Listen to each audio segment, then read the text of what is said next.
শিক্ষী একাডেমিতে তোমাদের সবাইকে স্বাগতম। ষষ্ঠ শ্রেণীর প্রিয় শিক্ষার্থীরা, আশা করি তোমরা সকলেই ভালো আছো।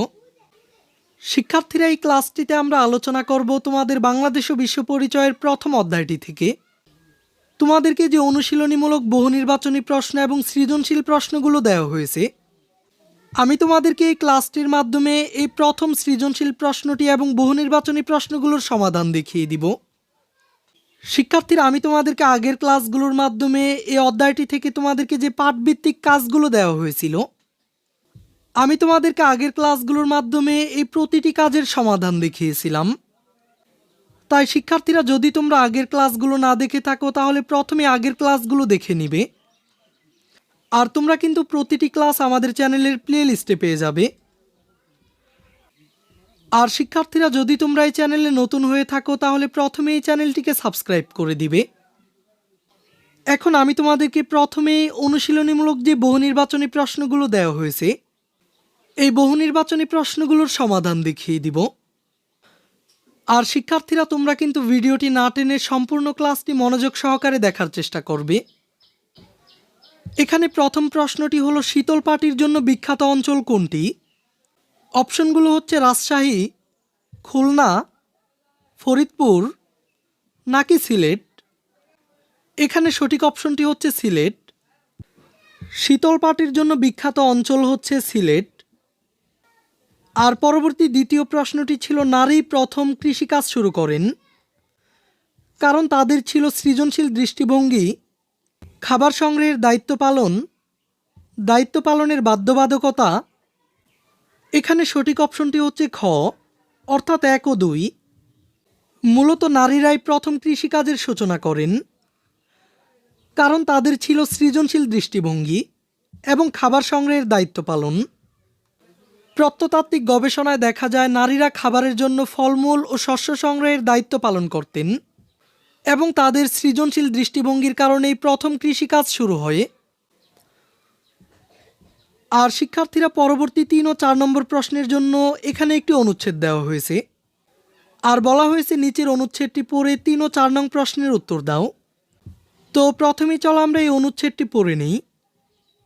স্কুল মাঠে মেলার আয়োজন করা হয়, যেখানে একটি স্টল, স্পিনিং মেশিন, কাপড় বুননের তাঁত এবং বিদ্যুৎ তৈরির ছোট ছোট প্রজেক্ট দিয়ে সাজানো হয়েছে। এখন এই অনুচ্ছেদের আলোকে 3 নং প্রশ্নটিতে বলা হয়েছে, অনুচ্ছেদে স্টলটিতে কোন সমাজের নিদর্শন রয়েছে? অপশনগুলো হচ্ছে শিকার ও খাদ্য সংগ্রহ ভিত্তিক, কৃষিভিত্তিক, উদ্যান কৃষিভিত্তিক নাকি শিল্পভিত্তিক। এখানে সঠিক অপশনটি হচ্ছে শিল্পভিত্তিক। অনুচ্ছেদের স্টলটিতে শিল্পভিত্তিক সমাজের নিদর্শন রয়েছে। যেহেতু অনুচ্ছেদটিতে স্পিনিং মেশিন, কাপড় বুননের তাঁত এবং বিদ্যুৎ তৈরির ছোট ছোট প্রজেক্টের কথা বলা হয়েছে, আর আমরা জানি যা শিল্পভিত্তিক সমাজের পরিচায়ক। এরপরে এই অনুচ্ছেদের আলোকে সবশেষ 4 নং প্রশ্নটিতে বলা হয়েছে, উক্ত সমাজ ব্যবস্থার ফলে অধিক উৎপাদন নিশ্চিত হয়েছে, কৃষিকাজের সূচনা হয়েছে, যোগাযোগ সহজতর হয়েছে। এখানে সঠিক অপশনটি হচ্ছে খ, অর্থাৎ 1 ও 3। উক্ত শিল্পভিত্তিক সমাজ ব্যবস্থার ফলে অধিক উৎপাদন নিশ্চিত হয়েছে এবং যোগাযোগ সহজতর হয়েছে। তো শিক্ষার্থীরা, আমরা কিন্তু এই বহু নির্বাচনী প্রশ্নগুলোর সমাধান দেখে নিলাম। তবে তোমাদের জন্য কিন্তু এই 4টি বহু নির্বাচনী প্রশ্ন যথেষ্ট নয়। এখন চলো আমি তোমাদেরকে এই অধ্যায়টি থেকে আরও কিছু গুরুত্বপূর্ণ বহু নির্বাচনী প্রশ্নোত্তর দেখিয়ে দিচ্ছি। এখানে প্রথম প্রশ্নটি হলো, মানুষ দলবদ্ধ হয়ে বাস করে কেন? অপশনগুলো হচ্ছে নিরাপদ ও শান্তিতে বেঁচে থাকার জন্য, রাষ্ট্রীয় আইন মেনে চলার জন্য, কৃষিভিত্তিক সমাজ বিনির্মাণের জন্য নাকি হিংস্র প্রাণীর আক্রমণ থেকে বাঁচার জন্য। এখানে সঠিক অপশনটি হচ্ছে নিরাপদ ও শান্তিতে বেঁচে থাকার জন্য। মানুষ দলবদ্ধ হয়ে বাস করে নিরাপদ ও শান্তিতে বেঁচে থাকার জন্য। আর দ্বিতীয় প্রশ্নটি হলো, মানব সমাজ বলতে যা বোঝায়। অপশনগুলো হচ্ছে ঐক্যহীন মানবগোষ্ঠী, একতাবদ্ধ মানবগোষ্ঠী, শিক্ষিত মানবগোষ্ঠী নাকি শহরকেন্দ্রিক মানবগোষ্ঠী। এখানে সঠিক অপশনটি হচ্ছে একতাবদ্ধ মানবগোষ্ঠী। মূলত মানব সমাজ বলতে একতাবদ্ধ মানব গোষ্ঠীকেই বোঝায়। আর তৃতীয় প্রশ্নটি হলো আদিকালে মানুষ কিসের উপর নির্ভরশীল ছিল? অপশনগুলো হচ্ছে সম্পদের উপর, আত্মবিশ্বাসের উপর, অন্যের উপর, নাকি প্রকৃতির উপর। এখানে সঠিক অপশনটি হচ্ছে প্রকৃতির উপর। আদিকালে মানুষ প্রকৃতির উপর নির্ভরশীল ছিল। এরপর 4 নং প্রশ্নটি হলো মিলেমিশে থাকা একতাবদ্ধ মানব গোষ্ঠীকে কি বলা হয়? অপশনগুলো হচ্ছে জাতি, সম্প্রদায়, সমাজ, নাকি পরিবার। এখানে সঠিক অপশনটি হচ্ছে সমাজ। মিলেমিশে থাকা একতাবদ্ধ মানব গোষ্ঠীকে সমাজ বলা হয়। এরপর 5 নং প্রশ্নটি হলো সমাজ গঠনের প্রথম ধাপ কোনটি? অপশনগুলো হচ্ছে গোত্র, পরিবার, সম্প্রদায়, নাকি জাতি। এখানে সঠিক অপশনটি হচ্ছে পরিবার। সমাজ গঠনের প্রথম ধাপ হচ্ছে পরিবার। আর পরবর্তী 6 নং প্রশ্নটি হলো সমাজ গঠনে পরিবারের পরবর্তী ধাপ কোনটি?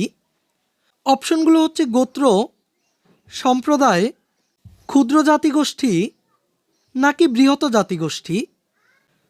এখানে সঠিক অপশনটি হচ্ছে গোত্র।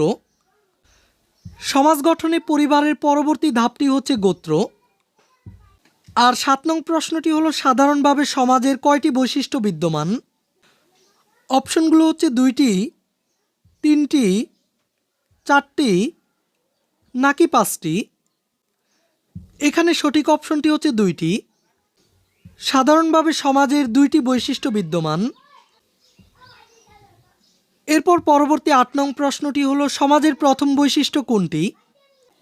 অপশনগুলো হচ্ছে বহু লোকের সংঘবদ্ধ বসবাস, পরিবার গঠন, শহরাঞ্চলে বসবাস, নাকি গ্রামাঞ্চলে বসবাস। এখানে সঠিক অপশনটি হচ্ছে বহু লোকের সংঘবদ্ধ বসবাস। মূলত সমাজের প্রথম বৈশিষ্ট্যটি হচ্ছে বহু লোকের সংঘবদ্ধ বসবাস। এরপর 9 নং প্রশ্নটিতে বলা হয়েছে পৃথিবীর প্রধান সভ্যতাগুলো ছিল কি ভিত্তিক?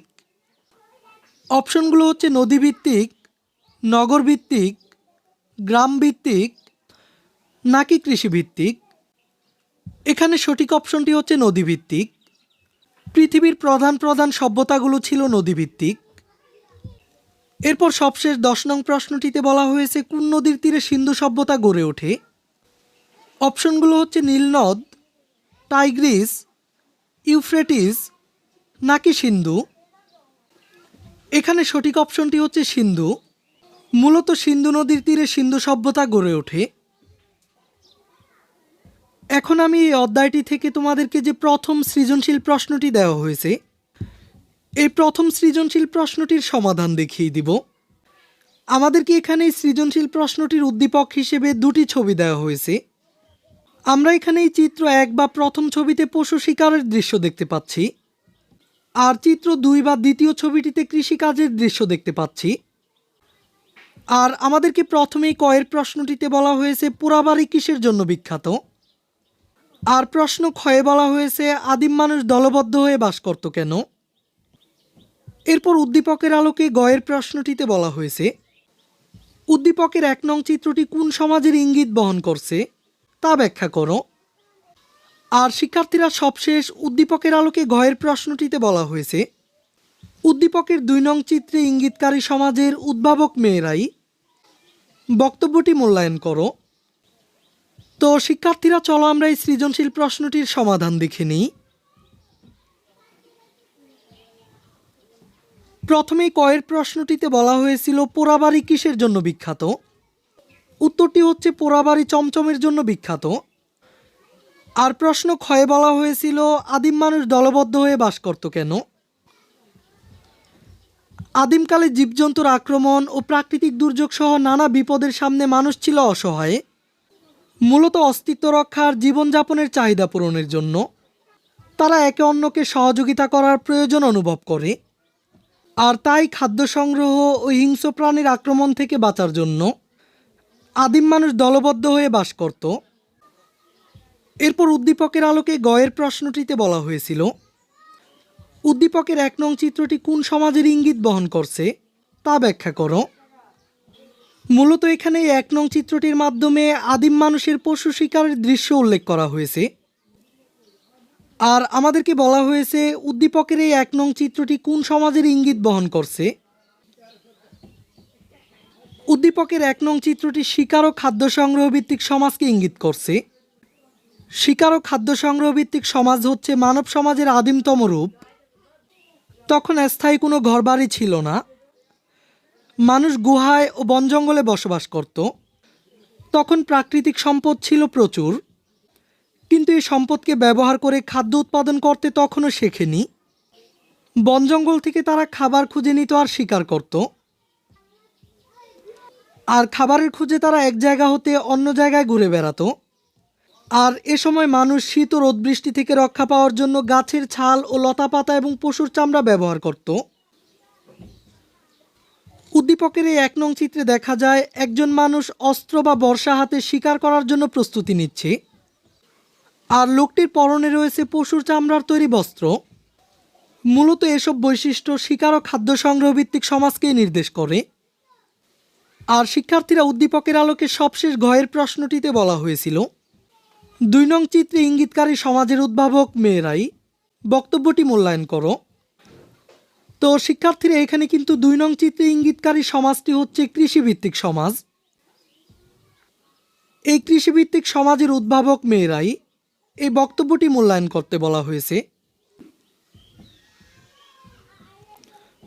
উদ্দীপকের ২ নং চিত্রে ইঙ্গিতকারী সমাজটি হচ্ছে উদ্যান ও কৃষিভিত্তিক সমাজ।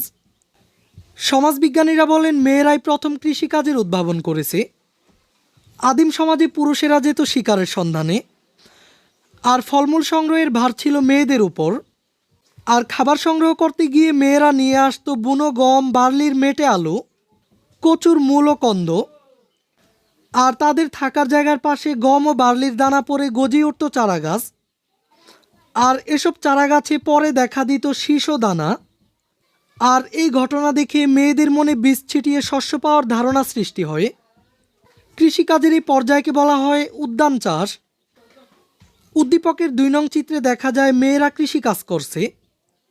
সুতরাং বলা যায় ২ নং চিত্রে মূলত উদ্যান কৃষিভিত্তিক সমাজের কথাই বলা হয়েছে। আর এই সমাজের উদ্ভাবক মেয়েরাই। সুতরাং প্রশ্নে উল্লেখিত বক্তব্যটি যথার্থ। তো শিক্ষার্থীরা তোমরা এই সৃজনশীল প্রশ্নের সমাধানটি তোমাদের খাতায় নোট করে নিবে। এই ক্লাসে এই পর্যন্তই। পরবর্তী ক্লাসে আমরা আলোচনা করব এই অধ্যায়টি থেকে তোমাদেরকে যে দ্বিতীয় সৃজনশীল প্রশ্নটি দেওয়া হয়েছে এবং তোমাদেরকে যে সংক্ষিপ্ত উত্তর প্রশ্নগুলো দেওয়া হয়েছে, আমি তোমাদেরকে পরবর্তী ক্লাসের মাধ্যমে এই প্রশ্নগুলোর সমাধান দেখিয়ে দিব। তাই শিক্ষার্থীরা পরবর্তী ক্লাসটি পাওয়ার জন্য এই চ্যানেলটিকে এখনই সাবস্ক্রাইব করে রাখো।